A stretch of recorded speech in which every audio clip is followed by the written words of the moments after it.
Қалайсыздар жігіттер, қыздар? Бүгін жалпы инвестиция тақырыбы бойынша жалпы ойымды жеткізгім келіп тұр.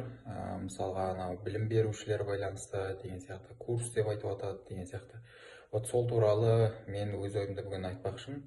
Бұл жерде мәселе қандай? Мәселе сіздер мысалға білімді нені мысалға үйренгіміз келеді, анау мынау деп адамдар енді жазып бүйтіп атады, не істеп атады деген сияқты. Мәселе мысалға инвестиция саласы бойынша оның үйрететін өзінің университеттері бар.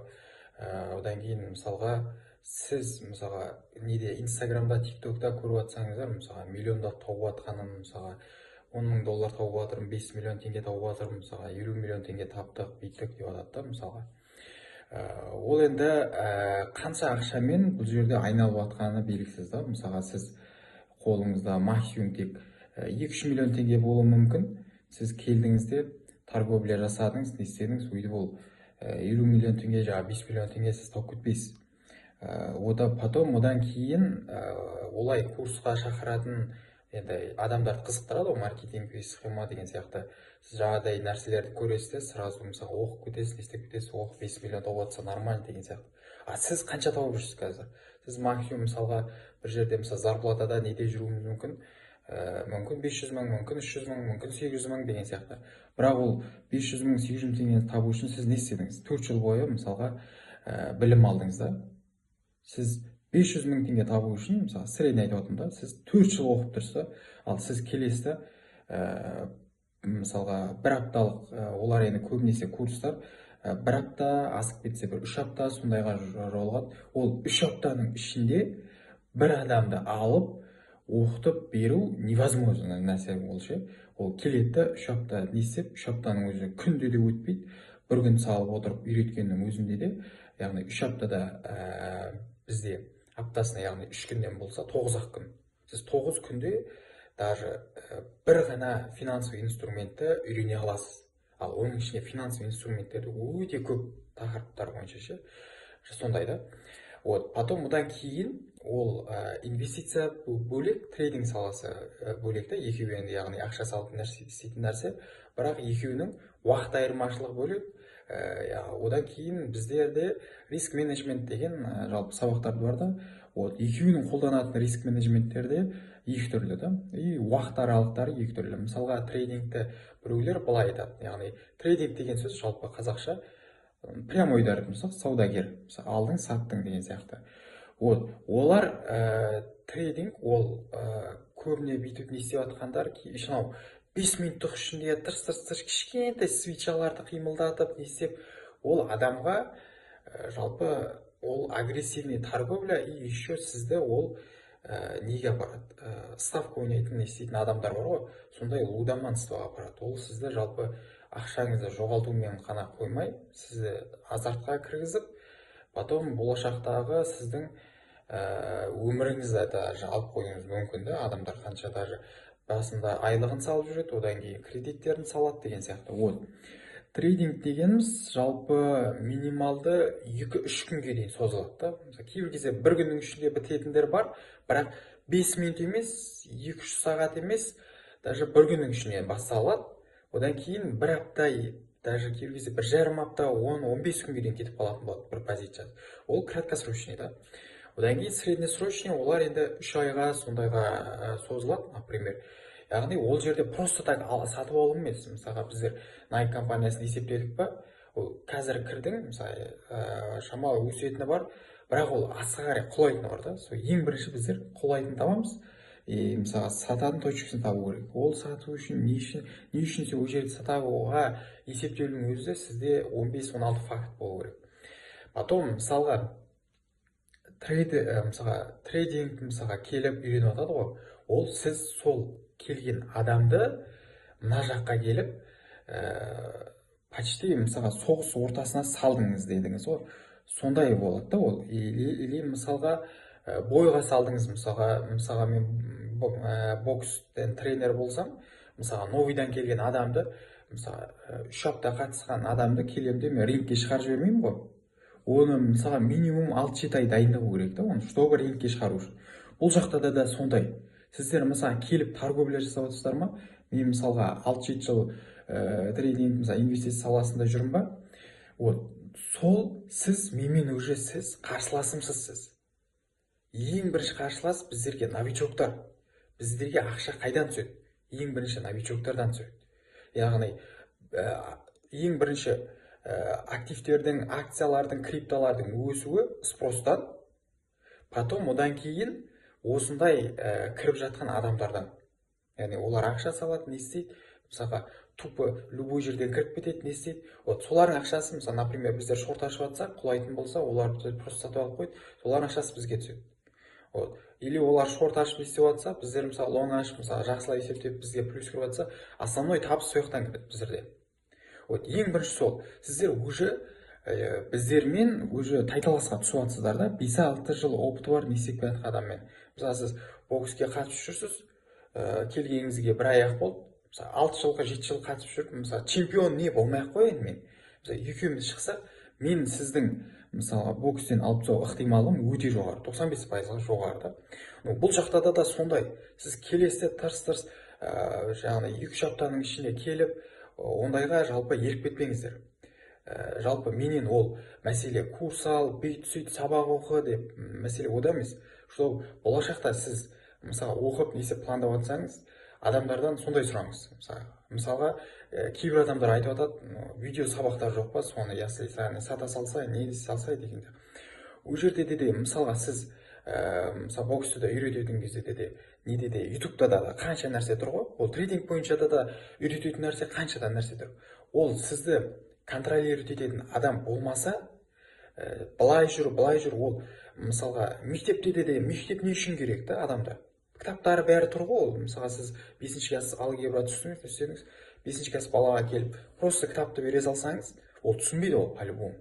Оған бүйтіп отырып жазып, не істеп үйретіп шығу керек та. Оның өзі мысалы қанша нәрсе уақыт алады да. Сондықтан сіздерге айтарым, мысалы алдағы уақытта мысалға үйреніп, қызығып, не істеп жатсаңыздар, мүмкін менен үйренесіздер, мүмкін басқа мықты жігіттер, қыздар бар шығар. Вот, солардың бірінші программасын қараңыздар. Олар сізге бірінші қанша уақытты қояды. И сіздер и количество студенттер қанша студент қатысады сабаққа. Сабаққа максимум 3-4 адам болды. Мысалға 2 сағаттан аптасына 3 күннен қоясыздар ма? Болды, 3-4 адам болды. Олар басқа бөлсін одан екі нәрсеге. Өйткені ол әр индивидуальны әр адамға сен қарауың керек. Ол сен қалай кіріп жатыр позицияға, олар қалай шығып жатыр. Ол жаңағыдай 10 адамды, жаңағыдай 15 адамды тырыстен зумға или дискордқа кіргізіп алып бүйтіп істейтін болсаң, ол ішінде тек 1-2 адам ғана алып шығады, қалған алып шықпайды ол. Просто төлейді. И сосын әңгіме қалай болады? Көрдім, болмады, бүйтіп не істеп едім деген сияқты уже әңгімелер басталады. А на самом деле ол жерде фокус адамға қойылмаған. Вот сондықтан ол бірінші мәселе.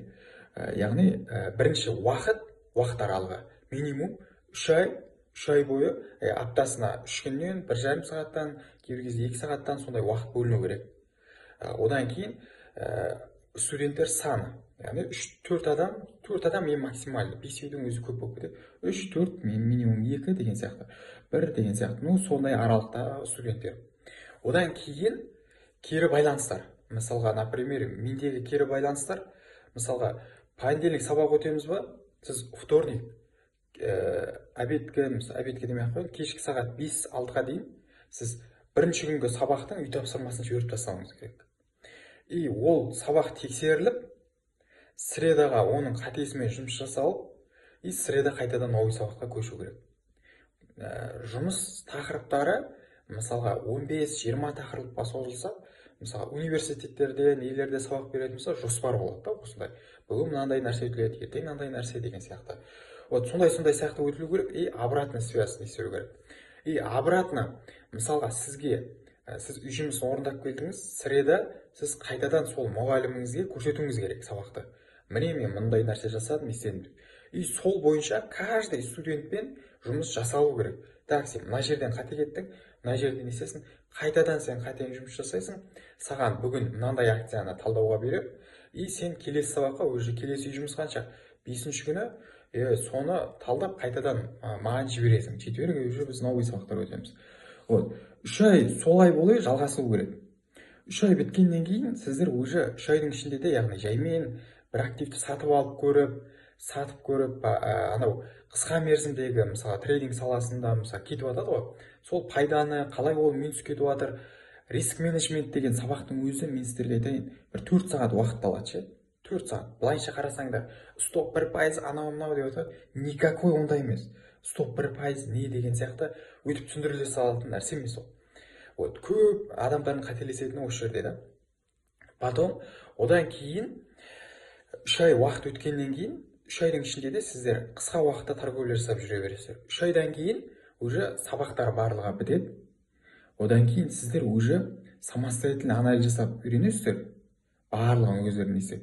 И оны сіздер өздеріңіздің үйрететін, яғни мұғалімдеріңізге дей ма, или куратор деп айта ма, ментор деп айта ма, вот соған сіз үй жұмыс деп есептеп өзіңіз, мысалы бір қандай, мысалы, например, Тесланы алып көріңізші, мысалы, или мысалы биткоин, или альткоиндарды мысалы қарап көріңізші, мына мысалы альткоинді, мысалы акцияны қарадым, ол маған сіздер мысалға менторыңызға немесе кураторыңызға, мұғаліміңізге жібергенде ол сізге тексеріп беру керек та.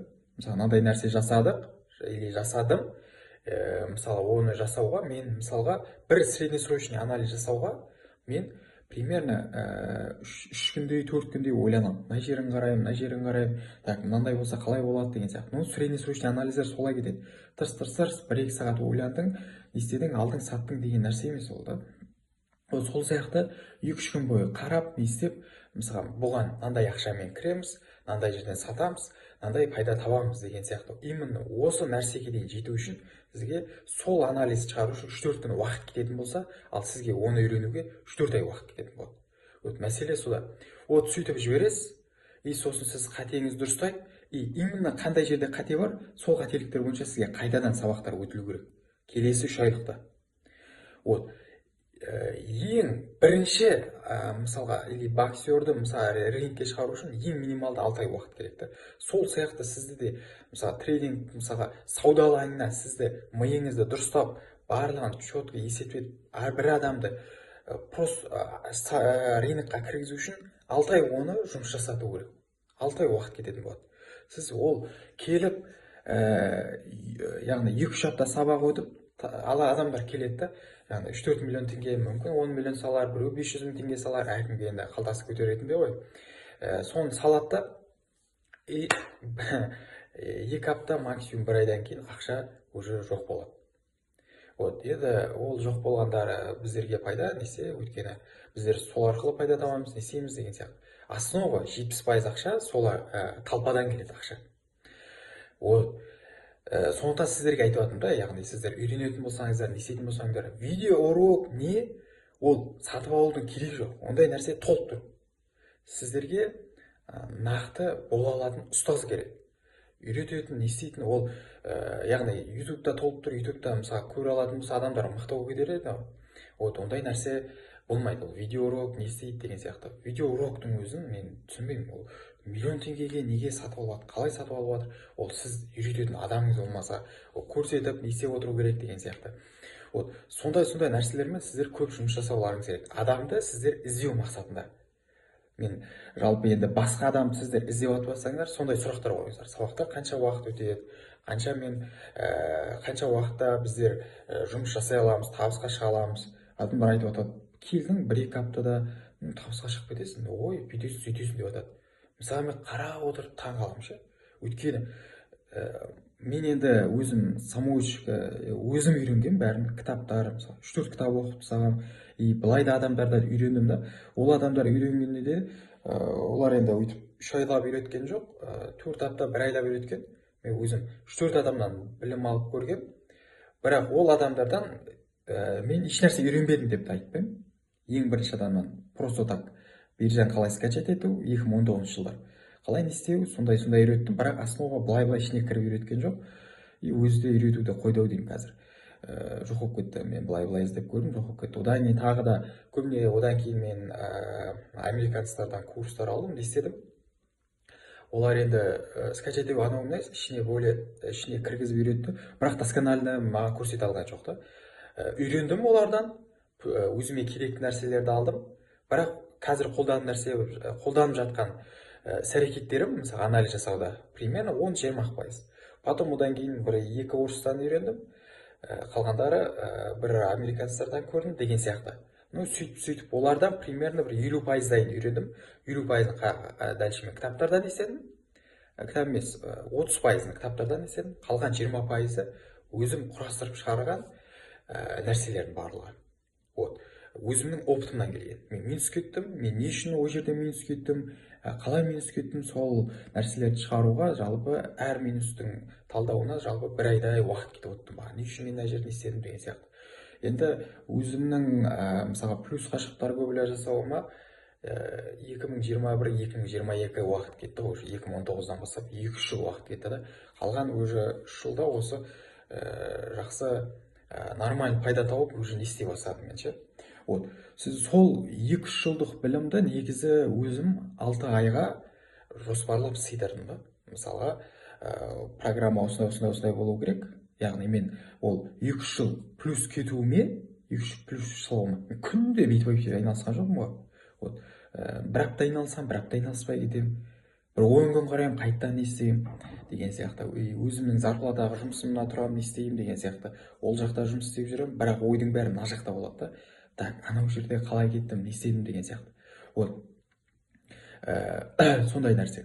Вот. Яғни енді сіздер мысалға адам үйреніп не істеу бастауында қандай пландар қойған дұрыс? Сіз средний Қазақстанда қанша средний айлық 500 мың теңге ма қанша? Мысалы, например, 500 мың теңге айлығына аласыз деген сияқты.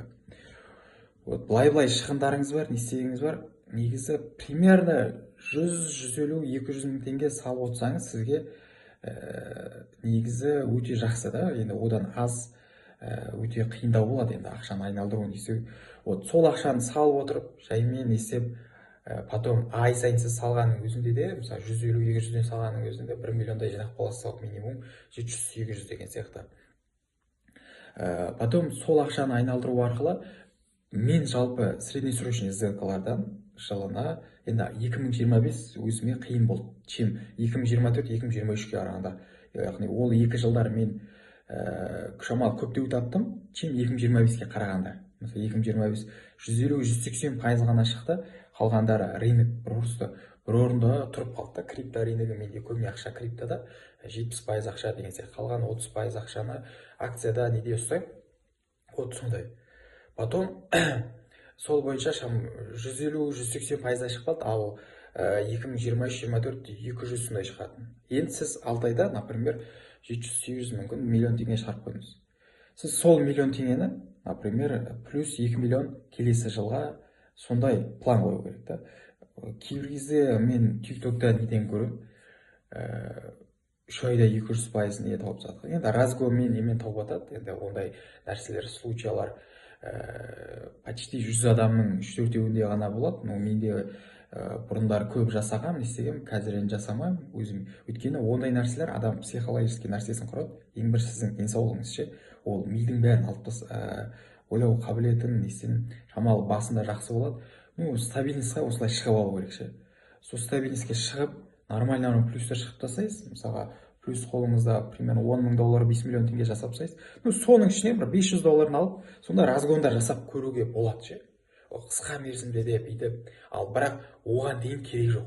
Сіз азартқа түсіп кетесіз, десейсіз, ол ондай нәрселер жылына бір-ақ рет жасалатын нәрселер да. И ол новичоктарға жасатып үйретіп атады, ол ең адамды құртатын нәрсе, и удамансыған нәрсе, салатын нәрсе да. Сондықтан ондай нәрсеге жоламаған дұрыс. Вот, процесс негізі солай жүреді да. Жаймен айына салып, несеп, мысалы 1 миллион теңге жинап қойыңыз, и бір жылдары 2-3 миллион плюске шығардыңыз, 3 миллион қолыңызға табыс салдыңыз. 3 миллион теңгенің уже дальше 1 миллион теңгесін краткосрочный сделкаларға қойып, қалған 2 миллион теңгесін уже долгосрочный сделкаларға қоясыз. Долгосрочный, среднесрочный сделкаларға қоясыз. Долгосрочный сделкаларға ол крупный суммалармен кіру керек.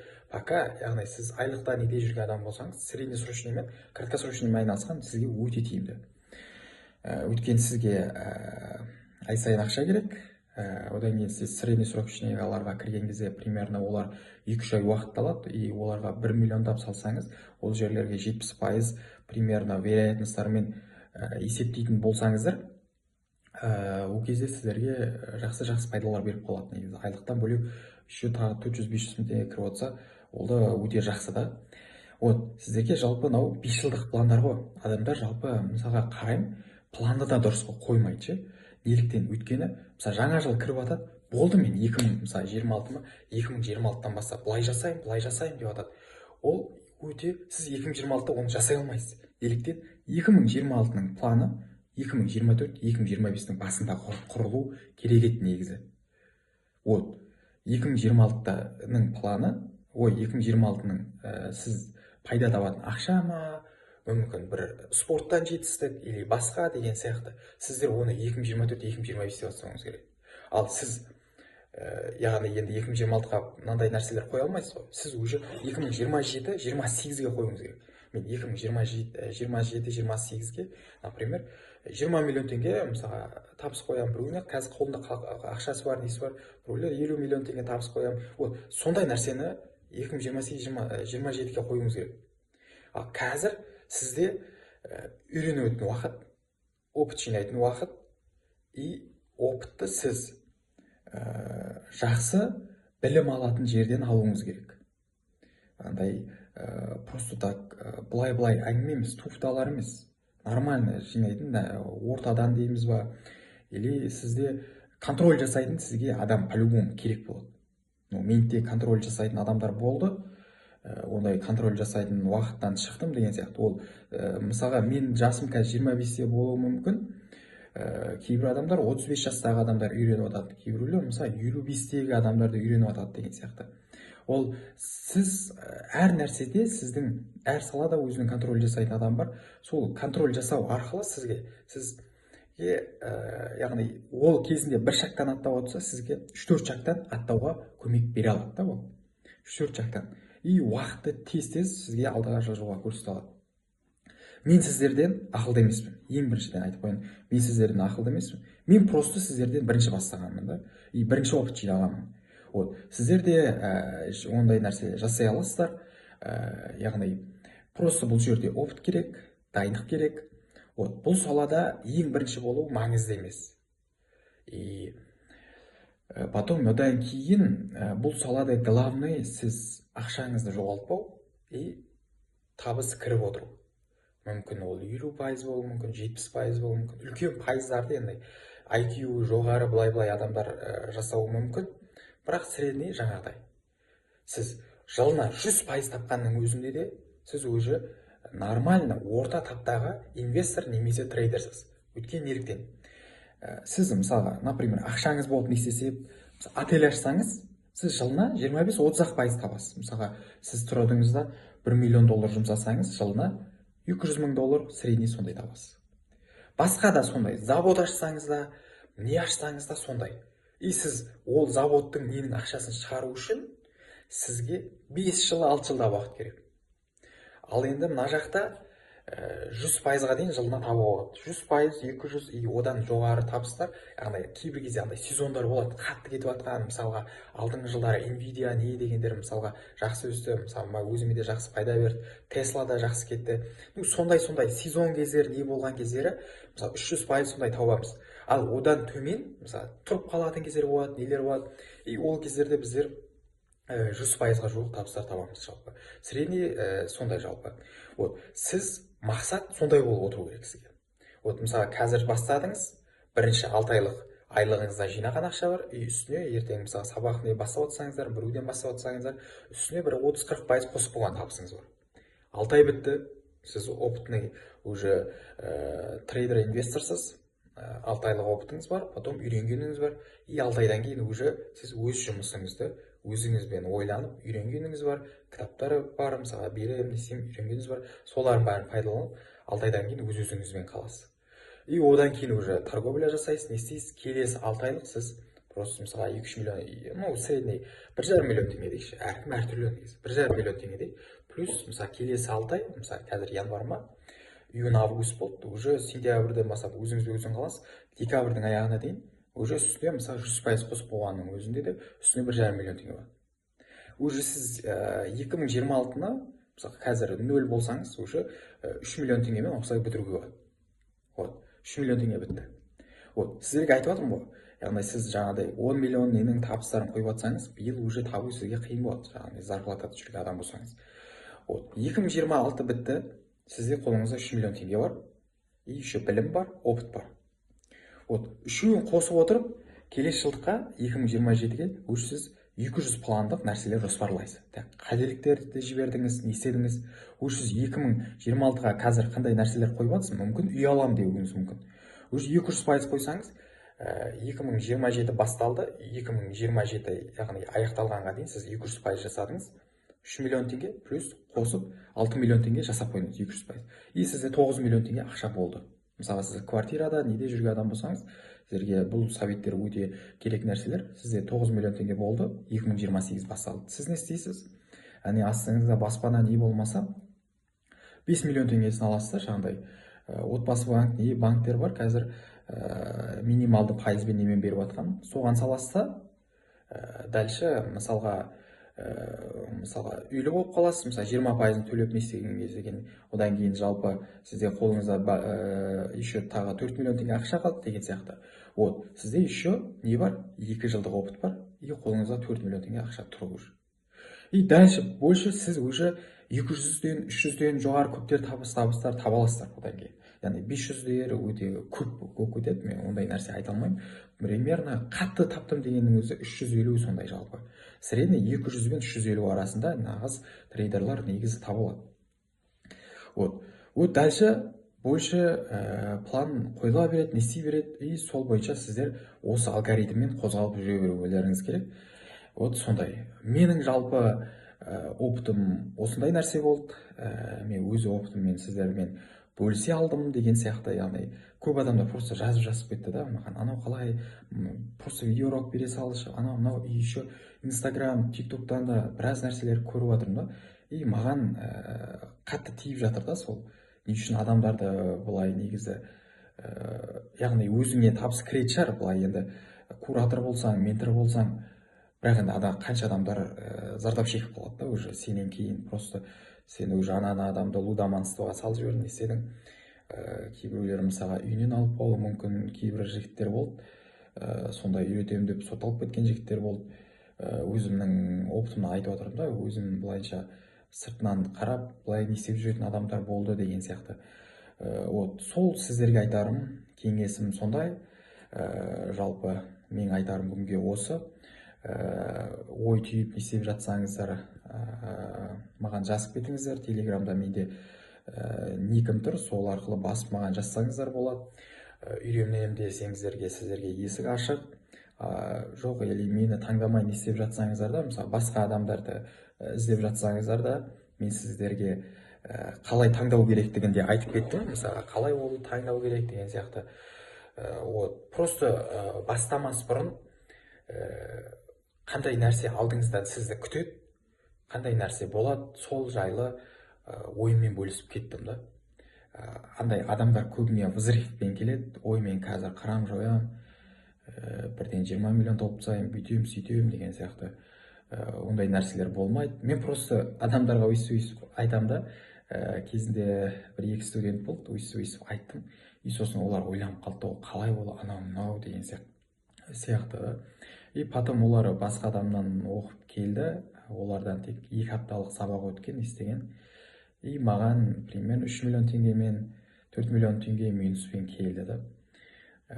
Енді мен айттым, оның ақшаны сен де қазір еще қарыздасың, еще осындай ситуация, сен бұл ақшаны қайтаруға 1 жыл уақыт кетуі мүмкін, или сен агрессивный не адам болсаң, даже 2 жылға созылып кетуі мүмкін, сен салған ақшаны қайта минусқа кетіріп жіберуі мүмкін деп.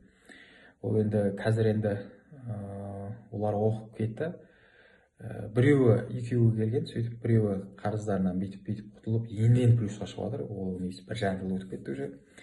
Ал анауысы уже 60%-дай ғана құтылдым деді ғой, былай. Мысалы 4 миллион теңге қарызым болса, примерно 2,5 миллиондайын құтылып қойдым. Мен жаймен торговля жасап отырмын. Сондай маған әңгіме айтты. Сіздерге сол қалай таңдауын көрсеттім, не істедім. Видео ұнаса обратно твиттер жазыңыздар, ұнамаса тағы или басқа да ойларыңыз болса да маған айтыңыздар. Мүмкін сіздердің опыттарыңыз менен жоғары шығар, сіздер 15 жыл бойы торговляда жүрген шығарсыздар деген сияқты. Менің жалпы айтарым осы: үйренемін десеңіздер есік ашық, басқа адамнан үйренемін десеңіздер мен сіздерге қалай таңдау критерияларын түсіндірдім, сол критерийлер бойынша іздеңіздер. Вот. Барлықтарыңызға айтарым осы: барлықтарыңызға табысты жыл тілеймін, табысты инвестициялық активтер тілеймін. Жалпы сол. Пока-пока.